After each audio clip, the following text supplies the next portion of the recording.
বাপরে বাপ, যে গরম পড়েছে, মনে হচ্ছে সারা শরীরে শুকনো লঙ্কা বেটে দিয়েছে কেউ।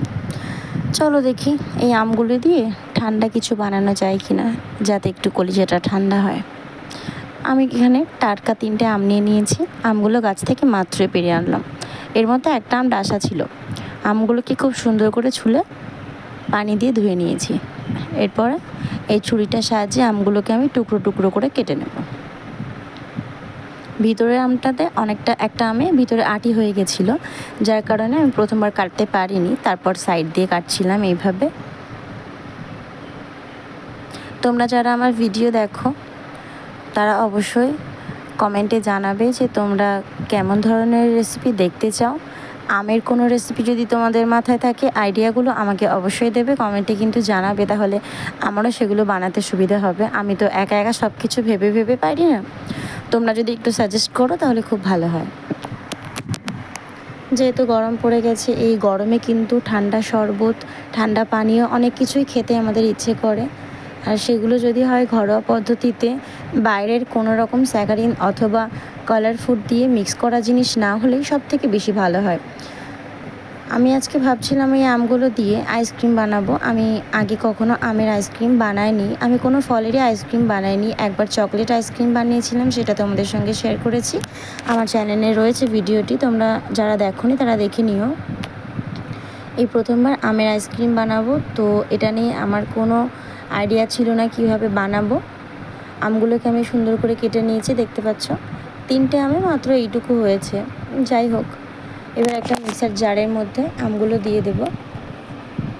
আর দিয়ে দিচ্ছি পরিমাণ মতো পানি। এখানে আমি 1 কাপের মতো পানি ব্যবহার করেছি। তারপর এটা একটা স্মুথ টেক্সচার বানিয়ে নেব। এই যে আমার এটা কিন্তু ব্লেন্ড করা হয়ে গেছে।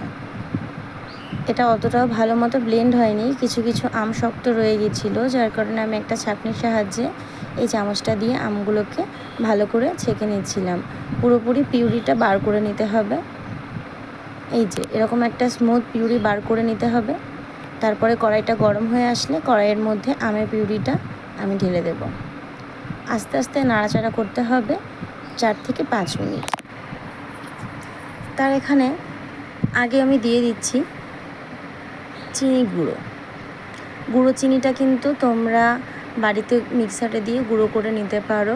আর এখানে কিন্তু গোটা চিনি ব্যবহার করা যাবে না, তাহলে কিন্তু সেটা গলতে অনেকটা দেরি হয়ে যাবে আর আমের ভিতরে কিন্তু লাম্পস থেকে যাবে।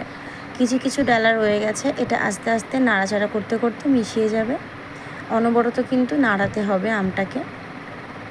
আমি 1 কাপের মতো গুঁড়া চিনি এখানে ব্যবহার করেছি।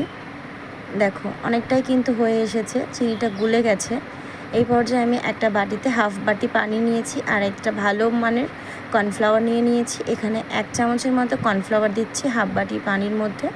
খুব ভালো করে কর্নফ্লাওয়ারটা গুলে নেব আর ওই মিশ্রণের মধ্যে ঢেলে দেব।